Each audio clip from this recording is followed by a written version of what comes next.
জয়টা আমার না, এই জয়টা আমার ভোটারের। মানুষ ব্যালটে তাদের সমস্ত অন্যায়, অবিচার, অকৃতজ্ঞতা সবকিছুর জবাব দিয়ে দিয়েছে। আমি যেটা করেছি আমি আমার দেশের জন্য করেছি, আমি দেশের মানুষের জন্য করেছি। 5ই অগস্টের আগে আপনি ভিডিও ফুটেজগুলো দেখবেন, একমাত্র নোন ফেস কোনো দল থেকে আপনি আমার চেহারা দেখেছেন। আমি 1 তারিখ, 2 তারিখ, 3 তারিখ, 4 তারিখ, 5 তারিখ 24 সাল অগস্ট মাস আমি মাঠে ছিলাম। এখনো ভিডিওগুলো আছে, সবার কাছে আছে। তো আমি যা করেছি আমার মানুষের জন্য করেছি, আমি ভবিষ্যতে যা করব আমার মানুষের জন্যই করব। জয়ের পরে করেনি, জয়ের আগে আমাকে যোগাযোগ করেছে যখন দেখছে যে নির্বাচনে একেবারেই মানে নিশ্চিতভাবেই এখানে স্বতন্ত্র হিসেবে আমি জয়ী হতে যাচ্ছি। তখন যোগাযোগ করেছে, বলেছে তাদের সঙ্গে বসলে ভালো হবে, আরো বড় কিছু পাবো, মানে এমপির চেয়েও বড় কিছু পাবো, মন্ত্রিত্ব আর কি হতে পারে। আমি না বলে দিয়েছি, আমি বলেছি 12 তারিখের পর যদি কথা হয় 12 তারিখের পর হবে। গতকালকে রাতেও দেখলাম কেউ কেউ ফোন দিয়েছে, হয়তো অভিনন্দন জানানোর জন্যই দিয়েছে, জানি না আমি। তবে সেই ব্যাপারে আসলে আমার কোনো আগ্রহ নাই। এমনকি আমি বলছিলাম যে যারা আমাকে ভোট দিয়েছে, যারা আমার পেছনে শ্রম দিয়েছে, যারা দিনের পর দিন রাতের পর রাত না ঘুমিয়ে কাজ করেছে এবং যারা আমাকে অর্থ সাহায্য করেছে, যারা মোটামুটি আমার এই মাঠটাকে গত 1.5-2 বছর ধরে প্রস্তুত করেছে। আমার এই ইলেকশনের প্রস্তুতি কিন্তু 22 দিন বা 25 দিনের প্রস্তুতি না। এই প্রস্তুতি আমার 5ই অগস্টের পর থেকে আমি প্রতি সপ্তাহে অন্তত 4-5 দিন এলাকায় থাকতাম। তো এই প্রস্তুতি অনেক আগের প্রস্তুতি এবং এটা আমার নেতাকর্মীদের প্রস্তুতি। সো এই জয়টা আমার না, এই জয়টা আমার ভোটারের। আর যারা আমাকে ভোট দেয়নি, আমার ব্যাপারে অশালীন কুৎসিত মন্তব্য করেছে বিএনপির পদধারী নেতারা, আমি তাদের কাছেও কৃতজ্ঞ। কারণ তারা যদি এতটা কদর্য আচরণ না করত, তাহলে হয়তো আমি এত ভোটের ব্যবধানে জিততাম না। মানুষ ব্যালটে তাদের সমস্ত অন্যায়, অবিচার, অকৃতজ্ঞতা সবকিছুর জবাব দিয়ে দিয়েছে।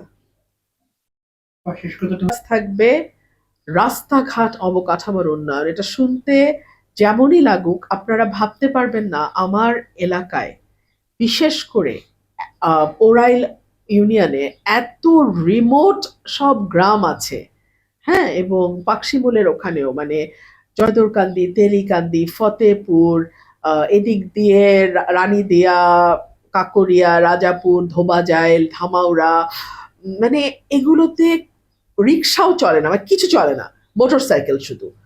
এবং আমি যেদিন এই গ্রামগুলোতে আমি ভিজিট করেছি, আমি কয়েকবার, আমি জয়দুরকান্দি, তেলিকান্দি কয়েকবার গেছি, নৌকা করে যেতে হয় এবং তারপরে অটো।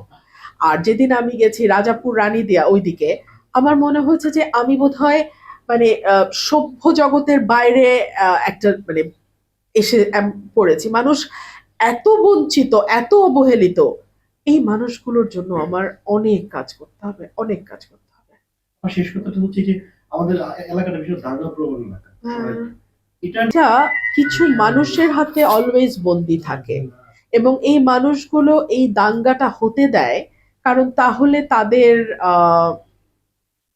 কিছু লাভ হয়।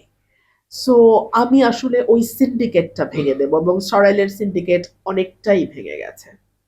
আমাকে তো শুধুমাত্র আমার আসনে প্রতিদ্বন্দ্বীর সঙ্গে লড়তে হয় নাই, বিএনপি এখানে সর্বশক্তি দিয়ে আমার বিরুদ্ধে নেমেছিল এবং তারা বিষয়টা এমনভাবে নিয়েছিল যে দলের চেয়ে ব্যক্তির ইমেজ ভালো হতে পারে না। আমি রুমিন হয়েছি জাস্ট বিকজ বিএনপি এক সময় করতাম এই জন্যে। সো তারা বলেছিল যে রুমিনকে হারাতেই হবে এবং সদরের যিনি বিএনপির ক্যান্ডিডেট, তার সঙ্গে তো আগেই আমার মামলা মোকদ্দমা হয়েছে দুটো ইউনিয়ন নিয়ে এবং সেই মামলায় আমি জিতেওছি। উনি ওনার অর্থ করি সময়, কারণ ওনার আসনে কোনো প্রতিদ্বন্দ্বী কেউ ছিল না, উনি বিনা প্রতিদ্বন্দ্বিতায় 1400 কোটি টাকা ঋণ খেলাপি হওয়া সত্ত্বেও উনি এমপি হয়েছেন সদরে। তো তিনি তার সর্বশক্তি নিয়ে নেমেছিলেন এবং তিনি তার দিনের বেশিরভাগ সময় সরাইল আশুগঞ্জেই কাটাতেন, আর বাকি সময় সরাইল আশুগঞ্জের যিনি দলীয় প্রার্থী তিনি সদরে কাটাতেন। সো এটা মোটামুটি একটা বিরাট সিন্ডিকেট এগেনস্ট রুমিন। কিন্তু দেখুন, মানুষের শক্তির কাছে সকল কিছু তুচ্ছ, প্রশাসন তুচ্ছ, দল তুচ্ছ, সিন্ডিকেট তুচ্ছ, টাকা তুচ্ছ। মানুষের শক্তিকে আপনাকে স্যালুট করতেই হবে আপনি যদি রাজনীতি করেন। আমি সরকারের সঙ্গে আলোচনা করব। সরকার যদি ভালোয় ভালোয় আমাকে আলোচনার ফল দেয়, আমার মানুষের কাছে গ্যাস যাবে। আর যদি সরকার সেটা না দিতে চায়, ঢাকা সিলেট হাইওয়ে তো আছে। হেভি ওয়েটের প্রার্থী যাদের কথা বলছেন, আমি হেভি ওয়েট না, কিন্তু হেভি ওয়েট যারা হয় তারা সাধারণত দলের হেভিটা নিজের কাঁধে নিয়ে হেভি ওয়েট হয়। আমার যেহেতু দলের ওয়েট কাঁধে নিতে হচ্ছে না, সো আমাকে 5 বছর পর আসতে হলে আমার কাজ দিয়েই আসতে হবে। আমার পাশে দল থাকবে না, উল্টা দেখা যাবে বিভিন্ন দল মিলে আমার বিরুদ্ধে সিন্ডিকেট করে নামবে। সো আমার কাজই আমাকে বাঁচিয়ে রাখবে, কাজ ছাড়া আমার কোনো উপায় নাই।